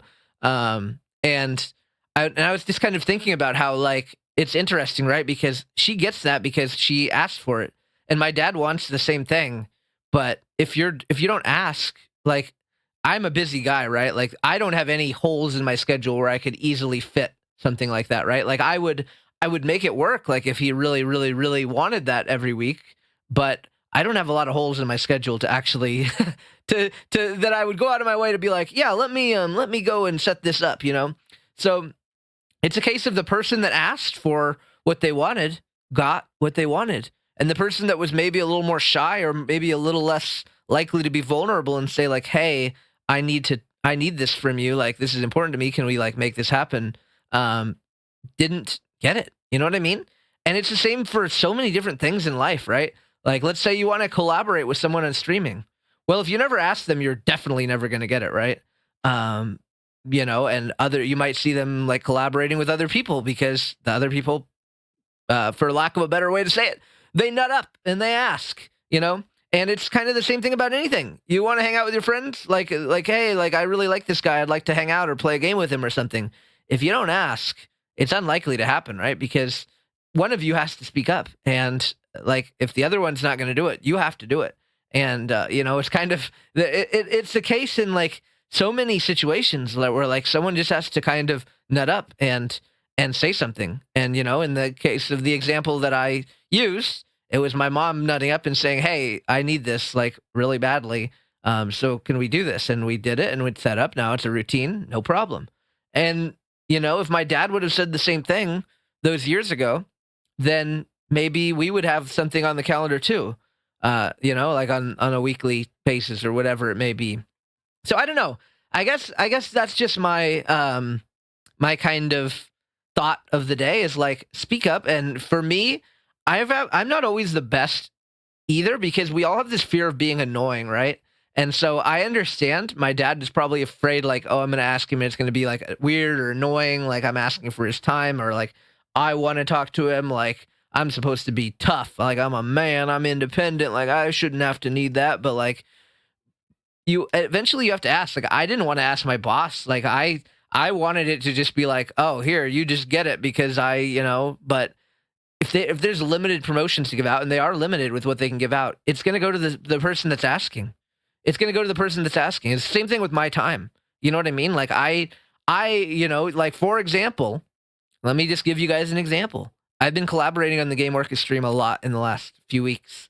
I don't have a lot of free time. I can't like go ask everyone that I care about in this world to go collaborate, right? So like I'm never gonna go out and like in any given week like set up like 8 collabs. I don't have time for that. But guess what? He nutted up and he asked me on multiple occasions. And guess what? We did it because he got those balls up and he said, "Yo, let's do this." And there is an art, like you shouldn't go up to someone like randomly. Like, I am like if my dad was like some random person, like I'd be like, okay, yeah, he probably shouldn't say that. But it's my dad. Like, come on, you can nut up. And for me, like I've been working under my current boss for over 5 years now. And so knew that I could nut up and say like, hey, real talk, heart to heart, I think I deserve this promotion, right? So there is some level of grace that you have to have. Again, like if you don't have a relationship with that person at all, it's probably not the best idea to ask.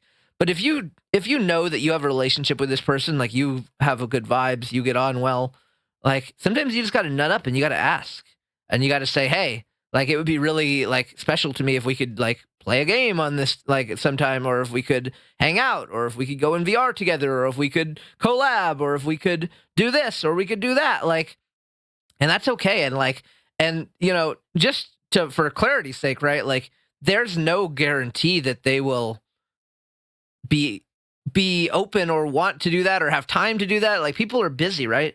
But you do have to nut up and ask, because you're definitely not getting it if you don't ask. If you try, and I guess it comes back to a lot of people. So many people have told me that they have this fear of rejection. What is the what's the word? There, it's not just fear of rejection. There's an actual term, I think, but like of someone saying no to you, like being rejected or denied. Like, hey, want to hang out? No. And then that's like the worst thing ever. But you do have to, it is scary, but it's one of those scary things that you have to do, because again, if you don't do it, it's never just going to happen for you. Like I probably would have never got this promotion, I'll be honest, because for at least a couple of years, you know what I was thinking the whole time? Man, I really deserve that, and I'm just going to wait, and I'm sure my boss will know that I deserve it and will give it to me. But as I reflected more and more, it's like you have to think about it like that. Like he has limited, I think he gets to give 1 or 2 promotions per X amount of time, right? And again, are you going to give it to the person that's in your office saying, hey, I deserve this? Or are you going to give it to the person who's pretty good? They're cool. They're good, but they're sitting in the background. Well, they don't want it. Then you know what I mean? Like he can't read my mind that I want that. I mean, everyone wants the promotion, right? But do you really want it enough to speak up? It's the same thing. Like I'm sure there's many people that would want to collaborate, have a collab stream, whatever it may be. But I can't read your mind. Like I don't know. Like if you wanted to do something together like that, like I don't know until you tell me. You know what I mean? And if I have to choose between the person that said was in my DM saying, hey, you want to collab sometime, versus the person where I'm like, I don't know, do they want to ever do anything with me or collab? I don't no freaking idea. It's easy to see why you would choose the one that was up in your face, saying, yo, let's do this. So I guess just try to be a little more bold about that. If it's something you struggle with, I think that is something that a lot of people could improve. And like I just gave you an example, even me sometimes, with that role, I probably could have had the promotion a couple years sooner. But I misread the situation. And so I think just try it. Just try it. And it doesn't have to be high stakes. You could ask someone, "Hey, do you want to hang out sometime?" And and that's all you, but if like someone you've never hung out with before, right? Like, I don't know, just give it a shot. Or someone that you have hung out with but you want to hang out with again, whatever it may be. Just give it a shot, because rejection is scary, but also not ever getting what you want because you're too scared to even ask is also really, really scary. And again, no, either route you take, if like we did remember when we did the little tree graph a while back where it was like, if you ask, it's either yes or no, but if you don't ask, it's a guaranteed no. Like, you have a 50% chance of success if you ask them. If you don't ask them, you have a guaranteed 100% chance of failure. So just give it a shot, If there's a 50% chance you might end up in the same situation. Sure, okay, whatever. But there's a 50% chance you might get what you want. You might have a good time. You might hang out. You might do more stuff together, whatever it may be. So I don't know. Just be a little more bold, and I think that applies to everything. So if you, if you're in a position like me, and maybe you feel like you deserve a promotion because you've been kicking ass, and you have a good relationship with your boss, go talk to him, give it a shot, and see what he has to say. Get some thoughts. And it can be anything. You want to spend more time with someone that's important in your life? Let them know. Let them know. And it's not always going to work out. But if it's something that you need, there's no shame in asking, or need, or even just want, or you feel like it'd be important to you. There's no shame in asking. And I know there's been times where people have asked me to do things like that. Like I just said, Gamework asked me to collab. Absolutely, yes. There's been people to ask me to do things before, and I've had to say no. Like, I don't think I can fit that into my schedule or whatever it may be. But I've never thought like, oh, I can't believe they had the nerve to ask me for something. Like, I honestly, every time that happens, I am pretty impressed, and I'm like, that took balls to even ask. So like, that's impressive. Like, that's a good thing. Again, it's not going to work out. No one has 100%. I could go ask 100 people, like, hey, you want to hang out or you want to collab or something, and I probably have like a 50% success rate, just like anyone. So you're going to have a lot of failures, but it's worth a try. If there's something you really want, give it a shot. And the worst that can happen, again, I know it sucks. Trust me, getting rejected hurts in any regard. It always sucks. It doesn't get any easier. It's not easier for someone like me. It's not easier no matter who you are.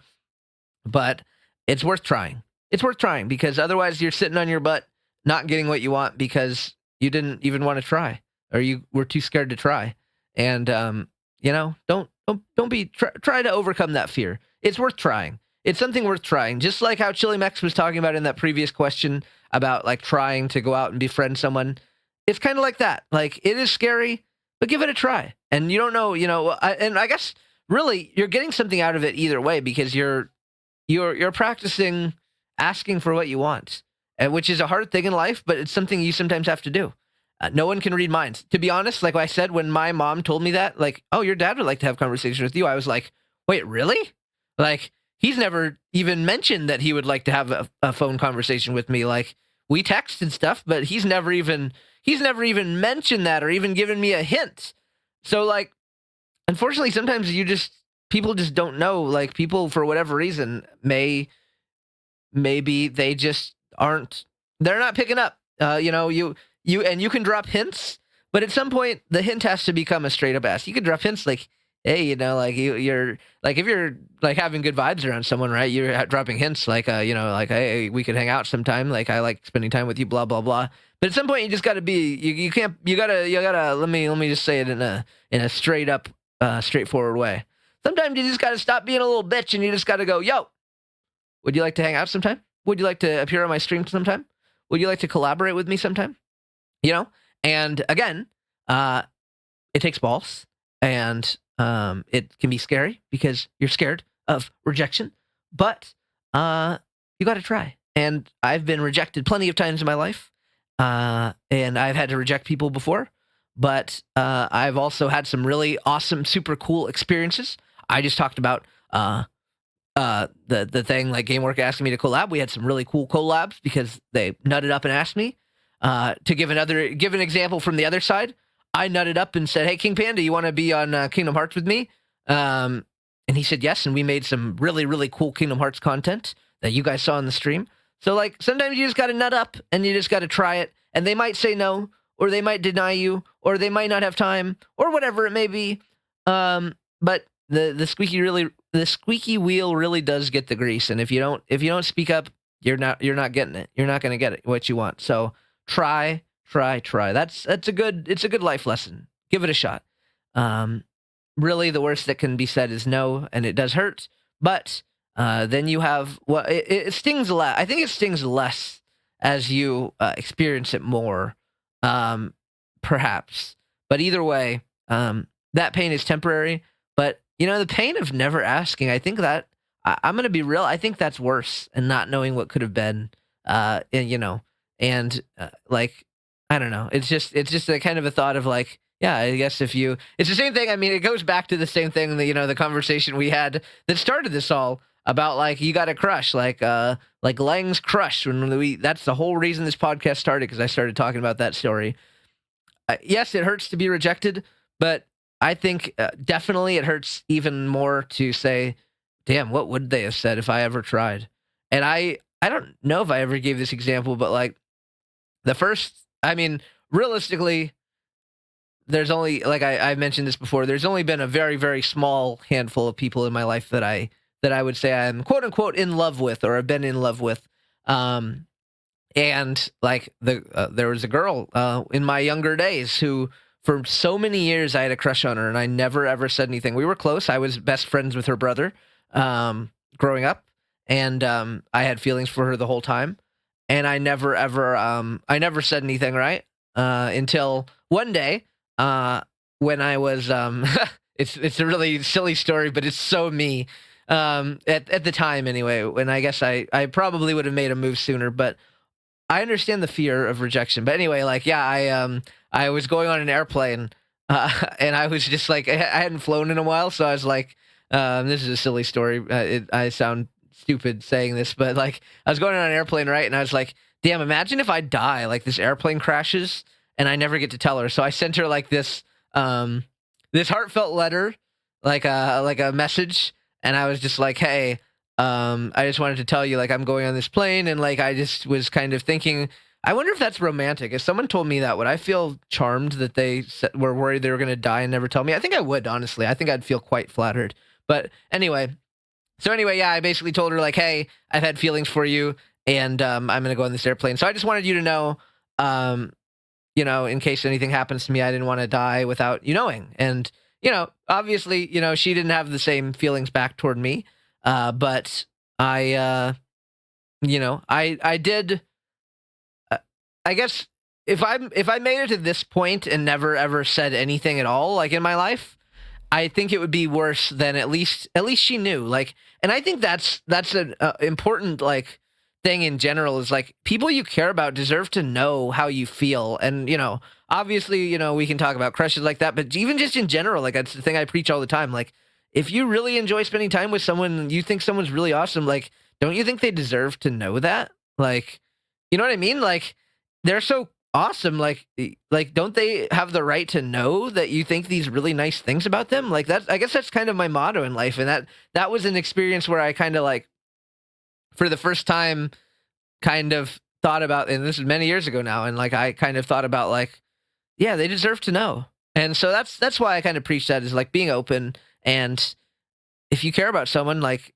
you can be open with them. So I don't know. I think there's nothing wrong with, again, the squeaky wheel gets the grease. If you need something from someone, if you really care about them, and you want to spend time, or you want to do something together because you just love being around them so much, give it a shot. Say something, So yeah, I guess that's it. And sorry that you had to hear my embarrassing love story from back before the Raiju Riz days. Now I just post the Raiju Riz emote and everyone loves me. But those back in those days, I wasn't quite the Raiju Rizzer I am now. But anyway, yeah, I guess yeah, just try. Just try. Be honest with people, and the people you care about. If you need something from them, ask. Ask whoever it may be, whether it be a boss, a friend, a potential crush or loved one, even a family member. You know, my whole example stemmed from that example because it really was a mind blowing experience. When my mom said that to me, I was just like, wow, you really got this, and Dad didn't because you asked. That's that's it. And you know, like we all try to make things more complicated than they are. Like we try to come up with reasons like, oh man, like my dad could be coming up with reasons in his head like, oh man, my son doesn't love me. He doesn't want to spend time with me, doesn't care about me, doesn't want to talk to me, whatever it may be, right? Like in his head, you never know what things he might be thinking, right? But the real answer why we haven't had that is because he didn't ask. And you know, like it never popped into my mind because I didn't know it was something he wanted, you know? Like there might be people out there that I would love to hang out with, but I don't know that they want to hang out with me. So I'm not going to ask because you know, they haven't shown me any reason to think that they want to hang out with me, right? So we're all scared. So basically it comes down to like don't be a bottom. Nut up, you know? that's what it comes down to. And I say that joking line a lot, but you don't be a bottom. Go ask, you know? If that's really what you want. And I guess you know, and yeah, it's just like yeah, like and if they do care, like trust me, like my schedule is not loose. But like when Game Orca asked me to collab with him, I like him. I like spending time with him. Uh, he's fun to be around, and so I made a conscious like decision to like, okay, well, like just for example, we were on stream together yesterday. That's like over 3 hours, right, on my Saturday. So I appropriately managed my time where I finished things that I might have needed to do in that time period, and I managed my schedule in such a way where I could fit that in. And people will do that for you if they want, you know, if they'll make an effort. Even the most busy person will make an effort for you if you're important in their life. So you know what? Give it a shot, and you know, there again, you're not guaranteed to have a success, but it's worth trying. It's worth trying. It's much better than wondering for the rest of your life. And that's, you know, that's what I got out of my first love. She was, I mean, I don't know. Yeah, she was my first, I guess. And realistically, the person, she's in my top 2 longest loves of my life. So hey, that's quite the honor. So yeah, any hoodles. We will leave that topic there.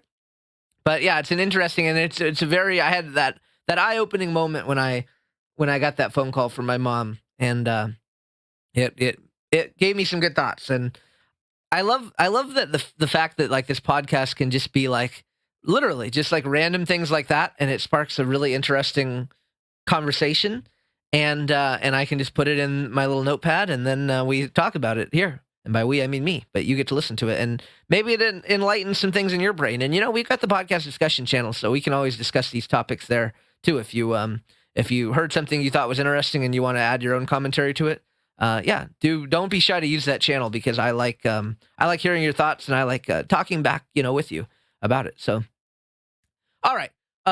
Realistically, we've got not a lot of time that we're going to be recording left today. But I do have another one that I kind of put on there, and this one's not really it's not a deep kind of topic, but it's just kind of, I guess, how interesting it is. Sometimes it feels like you get a sign from life, and like for me anyway, there's been some issues I've been having. I don't know if issues is the right word, but thoughts have been in my head, and you know, your brain does all these funny things, and so like. I've had a scenario that I've been dealing with, and I saw a tweet on Twitter just randomly come across my timeline, and it's not even like I'm following it or something. You know how like you get like random ass tweets on your timeline? Like I got a really random tweet on my timeline, and it was so perfectly like crafted to like deal like to give me information about the situation I'm dealing with. It was like almost uncanny. Like, wow, this tweet really made its way to my timeline, to my eyeballs. Like, and it's so pertinent to this situation I'm dealing with. and the thing is, it was not it wasn't information I wanted to see, right? It was kind of like the outcome. Like, sometimes you're in situations and you maybe try to come up with alternative reasons. Like the reason, the real like answer to your problem is very simple, but you don't want that to be the answer. So you kind of come up with other scenarios in your head, and you're like trying to like literally try to make it like anything except what the actual scenario is, or like what the actual what is the word? What the actual like problem is, or like what the actual solution to the problem is, or like what, I don't know what the right wording is, but like it's just, it's funny. And I saw that, and it was like, it was really not the answer I wanted, but it did give me some clarity, and I was like, damn, that is real, and I don't like the fact that that's real, but it's pretty freaking valid. And it sucks when I guess you have that realization that the answer that you were looking for was there, and it was the answer that you were hoping wasn't the answer, but it was the answer. You know what I mean? And it's just kind of it's, I don't know, it's interesting that like when those things just kind of like, I'm not a religious person, right? But like it seems sometimes like destiny that like that appeared in front of my eyeballs when there was really no reason for it too. It was like from an account that I don't follow. It just happened to pop on my timeline, but yeah, I don't know. It's interesting, right? And I guess sometimes the answer is simple, and it's cool to get those signs, because I don't know about you guys, but I'm always the type to, like, when I analyze situations, like the first, and it's really funny because like I'll, and I guess this is just it's probably me, and I bet you guys don't do this, but like for me, like if I have like a bad social, like if I like let's say like whatever, I have a social situation, right? Like a outing, whatever it may be, like a social outing, whatever. And then like maybe I'm telling myself that, like in my head, like I'm like, oh, they're kind of acting different. Like I don't know if that went well, or like maybe they didn't like that I did this, or like they didn't enjoy our time together, right? Like my first thought is like literally anything except like that they don't like me, or that it wasn't a good like outcome, right? So like I'll like try to justify it any other way, like maybe they were just having a bad day, or like maybe I was so awesome that they just that they're acting off because they think that they can't be so awesome to that they can't be that cool, because they just think I'm too cool. Like it really sounds ridiculous when I say it out loud, but like, yeah, I guess I just try to always find a justification beyond the fact that maybe I was just shitty, but I don't know, maybe that's or not that necessarily that I'm shitty, but maybe that, like, that maybe it didn't go great, or and that's okay. Not everything's gonna go great all the time, or whatever. So I don't know. It's just interesting when I see something like that just kind of like in my face says like, yo, that situation you're dealing with, the answer might be more simple than you're thinking, and unfortunately it might not be the outcome that you wanted, but it really is that simple. So I don't know. It's just an interesting thing, and I don't know if you guys have had that experience as well. Maybe when you get like a quote unquote sign for a situation, or you see something, or even like you watch a movie. Like I remember when I watched Wild Robot, it had a lot of things that resonated with me. But it's just, I don't know. It's just, I guess part of it is like things resonate with you differently based on like how you're feeling, right? If you're dealing with a particular situation, and a particular movie has situations that kind of relate in some way to your situation, I guess you're more likely to, you're more likely to take that as a sign versus when you maybe aren't, if you're like, for example, like if you went through a breakup, right? And then you watch a movie where there's a breakup, or there's like dealing with lost love, or whatever it may be, then you're way more likely to resonate, right? Rather than if you're in like you're in a strong relationship, or you've never been in a relationship, you don't have any interest in a relationship, whatever it may be. Like it just resonates with you better because it's something that you can relate to at that time. And I guess that's the interesting part of life, right? Is like we go through stages where certain things are more relevant to us than at other times. And I don't know, it's just always for me it's always kind of fascinating in a cool way when something you see something at the right time that it resonates to you in such a way, because again, I could have seen that same tweet like 6 months ago, a year ago, 6 months from now, whatever it may be, and it wouldn't have really hit the same. It wouldn't have been relevant to me in the same way. So I just think it's kind of cool in a way when things can resonate with you because they happen to come across they came into your life at a certain time. And it's kind of the same thing with people, right? When people come into your life at a certain time, when maybe you really need, at a certain time, let's just say like at a certain time, you really need a friend who is a good listener, right? Because you're going through shit. And you, at that time of your life, you just really need a friend that is a good listener. And you just happen to meet this person and they're a good listener. And you guys vibe really, really, really well because they're a good listener and they came into your life at this time. You really needed that. Whereas, let's say like a year prior to that, you met that same person. You didn't have the problems going on in your life that you that you did when you met them in reality. But like in this fictional reality, you met them a year sooner. They're still a great listener, but you don't need anyone to listen to because your things are going well. You know what I mean? So, it doesn't hit the same, right? It doesn't hit the same. Like they're still a great listener, but they don't provide us like something that is relevant to your life, like at that time. But so I don't know. I guess it's just the timing, and that's part of the fascination of life for me as well, as like how that works. Because yeah, you can sometimes you meet the perfect person at the perfect time.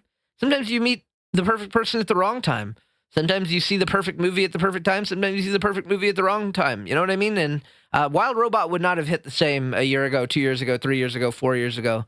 But it hit real good this year, for example. And I don't think it would have resonated with me as much as it did, as an example, if I had seen it at another time. So I think it's cool that it came out this year at this time when it did, because it was a time when that could really resonate with me. So yeah, I don't know. I'm just fascinated. Like, me, like we talk a lot about luck, but that was luck that it just happened to be coming out at this time when I needed it.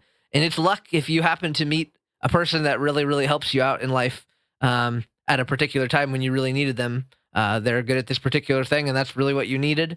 And so I don't know. I've always liked luck. I guess it's my gambling side, poker and other things. I like the fact that luck exists. If life was all 100% skill, I think it would be less exciting. So I like that there's some luck, and sometimes things just sit well. Sometimes you meet the perfect person at the perfect time, and you form the most amazing friendship or more. And sometimes you see the perfect movie that makes you sob your eyes out. Sometimes you hear the perfect song at the perfect time, for the first time. And it's really fascinating. And for me, I love the fact that can happen on any given day, at any given time. You can have the most amazing experience that you weren't expecting. And I think that is really cool. And that's what keeps me going every day, is because you really don't ever know. And yeah, I just think that's really exciting. Maybe that's my the luck gene, DNA strand, whatever it may be in my brain, that's like, ooh, there you could get lucky. You know how people say like get lucky, get lucky is like a synonym for like getting laid, right? Like, oh, I might get lucky tonight. You might get lucky tonight in other ways too, other than like, getting laid. You might get lucky that you meet a really freaking awesome person and you bond really well. You might get lucky that you have a really amazing conversation with someone that you already knew, that you never had that kind of conversation with. And then you have this conversation that just hits and it unlocks a whole nother layer about this person that you never ever knew. And, you might hear the perfect song when you're out, in public. You're like at the store, you hear this song, you're like, wow, that really resonates. And you go home and you listen to it all night, all week, all month, all year. You might go and just watch a random movie that you don't really know much about, and it might just hit so freaking well that it gives you so much insight into what you're dealing with. And it the meme about like, this would fix me. Sometimes something like that might happen and you'll be fixed because you saw this thing, you experienced this thing, and you weren't even expecting it. And I think that is just so exciting. And I have such a zest for life because of things like that. And you just never know. And it never gets old when you have something like that that does just hit perfectly.